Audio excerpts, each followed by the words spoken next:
میرے اللہ نے حکم ارشاد فرمایا القاریات، فرمایا وہ جو اس دنیا کے نظام کو، اس کائنات کی ہستی کو کھڑکھڑا دینے والی ہے۔ پھر ارشاد فرمایا میرے اللہ نے مل قاریہ، اور وہ کیا ہے جو اس کائنات کے نظام کو کھڑکھڑا کے رکھ دینے والی ہے۔ پھر خود ہی ارشاد فرمایا وما ادراکا، فرمایا تمہیں کیا خبر، تمہیں کیا پتا اس دنیا کی رنگینیوں میں رہتے ہوئے، اس دنیا کی نعمتوں میں رہتے ہوئے، اس دنیا کے آرام اور سکون میں رہتے ہوئے،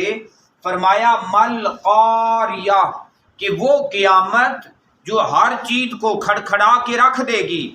ہر چیز کو ریزہ ریزہ، ہر چیز کو پرزہ پرزہ کر دے گی۔ فرمایا اس دنیا میں رہتے ہوئے تمہیں اس کی حقیقت کیسے معلوم ہو؟ وہ تو تب بھی معلوم ہو سکتی ہے کہ جب تمہاری نظر کے سامنے آ جائے اور تمہیں پتہ لگے کہ یہ کتنی شدید چیز تھی۔ فرمایا تمہیں کیا خبر؟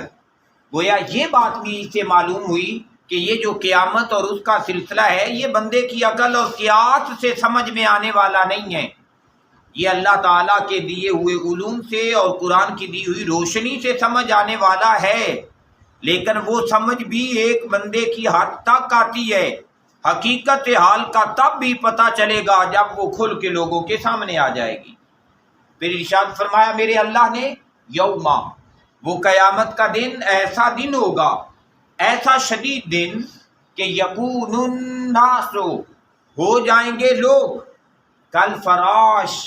جیسے پتنگے ہوتے ہیں۔ جب بھی کبھی کوئی شمع جلتی ہے،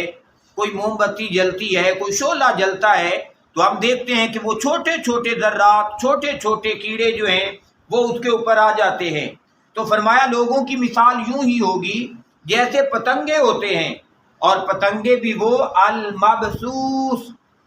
فرمایا جو بعض دفعہ شمع جیسے ہی گل ہوتی ہے نا،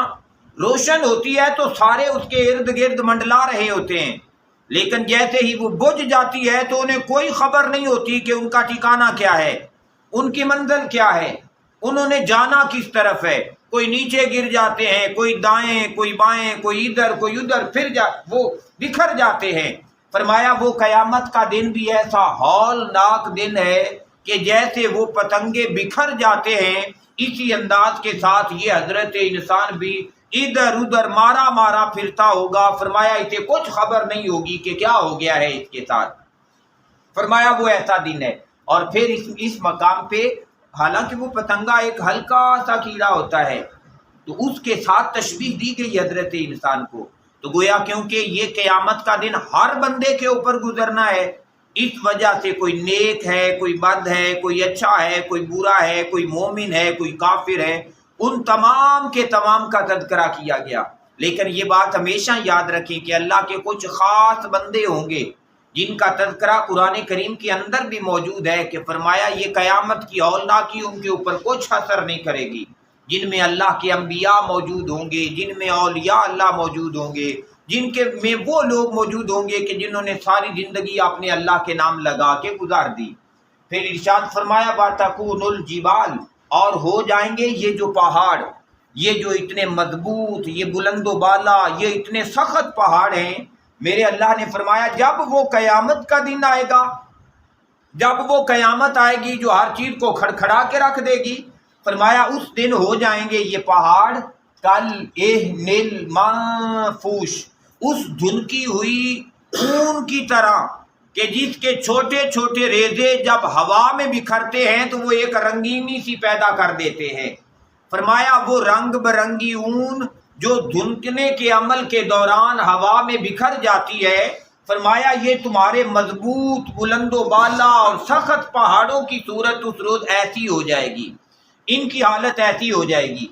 اور اس منظر کو بیان کرنے کے بعد پھر ارشاد فرمایا میرے اللہ نے فَأَمَّا، بہرحال من ثقلت، من وہ شخص ثقلت کہ بھاری ہو گیا، موازینہ اس کی نیکیوں کا پلڑا، اس کی نیکیاں زیادہ ہو گئیں، وہ بندہ کہ جو قیامت کے دن آیا اور نامہ اعمال میں ترازو کے اندر اس کے نیکیوں والا پلڑا زیادہ ہو گیا، نیکیاں زیادہ ہو گئیں، فرمایا فاہوا، پاس یہ وہی ہے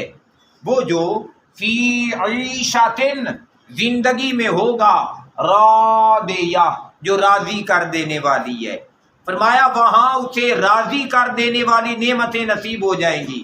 کامیابی اس کا مقدر بن جائے گی، کامرانی اس کا مقدر بن جائے گی، جنت اس کا مقدر بن جائے گی۔ وجہ صرف یہ ہوگی کہ اس کا نام وہ جو ہے نا میزان ترازو وہ نیکیوں کے ساتھ بھاری ہو جائے گا۔ اور کہتے ہیں کہ وہاں وہ جو پلڑا بھاری ہو جائے، یہاں دنیا کے اندر تو ترازو میں جو پلڑا بھاری ہوتا ہے وہ نیچے جھک جاتا ہے، وہاں جس کے اندر وزن زیادہ ہوگا وہ اوپر کی طرف اٹھ جائے گا، یہ اللہ کا میزان ہوگا۔ تو فرمایا جس کا نیکیوں کا پلڑا زیادہ ہو گیا، بھاری ہو گیا، وہ خوش کر دینے والی زندگی میں ہوگا۔ وَأَمَّا، اور بہرحال من، وہ شخص کہ خفت، ہلکا ہو گیا، خفیف ہو گیا، کم وزن والا ہو گیا،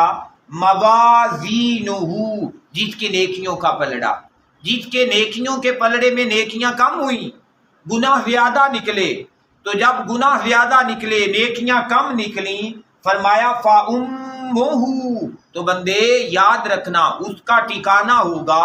ہاویہ، وہ جہنم کی گھاٹی ہاویہ، فرمایا اس کا ٹھکانہ ہاویہ ہوگا۔ پھر میرے اللہ نے ارشاد فرمایا وما ادراک، اور تمہیں خبر ہی کیا ہے، تمہاری عقل، تمہارا شعور، تمہاری معرفت تمہیں اس حاویہ تک کیسے پہنچا سکتی ہے اس دنیا کی زندگی میں رہتے ہوئے، کہ وہاں کتنی سختی ہے، وہاں کا عذاب کتنا سخت ہے، وہاں کا عذاب کتنا شدید ہے۔ فرمایا تمہیں کیا خبر، ماہیہ، کہ وہ حاویہ کیا ہے، وہ کیا ہے؟ پھر خود ہی ارشاد فرمایا میرے اللہ نے نارن، فرمایا وہ ایک بھڑکتی ہوئی آگ ہے، نارن، وہ ایک آگ ہے،